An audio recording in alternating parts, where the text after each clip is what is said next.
Botohet në Shqip romani Çdo ditë nga 10 minuta, bestseller I radhës I autores italiane Chiara Gamberale. Roman që është shitur në më shumë se 200.000 kopje. Ai vazhdon të jetë në krye të klasifikimeve të librave më të shitur, sipas gazetës Corriere della Sera, duke u klasifikuar në listën e 100 librave më të lexuar të gjitha kohrave.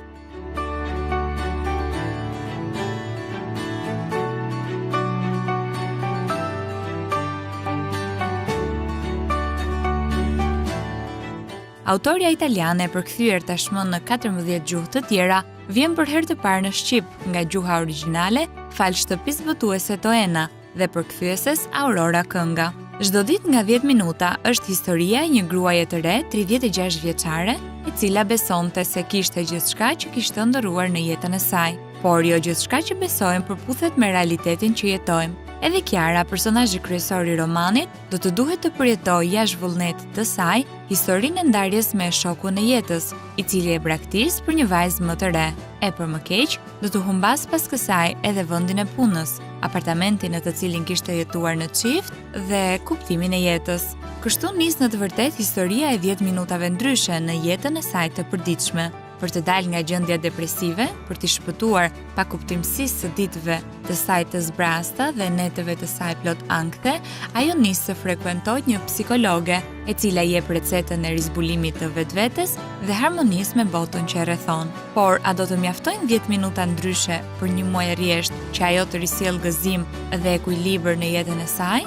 Ngelet për të zbuluar në faqet e këtij romani, që nënkuptohet se është edhe një histori personale.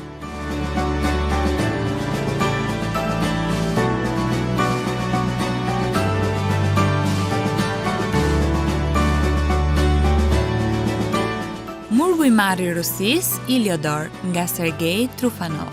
Sergej Trufanov, dikur I njohur dhe si Iliodori, murgu I marr I Rusisë, armiku demagogjik I Rasputinit, njëherë një kohë mentori dhe aleati I tij, vdiq në mars të vitit 1952 në moshën 71 vjeçare në Manhattan nga një sëmundje në zemër. Trufanovi humbi ndaj Rasputinit në luftën e tij politike, u largua I shkishëruar për në New York, më pas u kthye në Rusi pas revolucionit me një plan don kishotesk për të veçpallur si papa I rusëve dhe për të riorganizuar kishën ortodokse dhe për të përshtatur bolshevikëve. I hidhëruar dhe I zhgënjyer, ai u rikthye në vitin 1921 përgjithmonë në Shtetet e Bashkuara të Amerikës, ku përqafoi Fem Baptiste, filloi punë si portier dhe kaloi në errësirë dekadat e tij të fundit.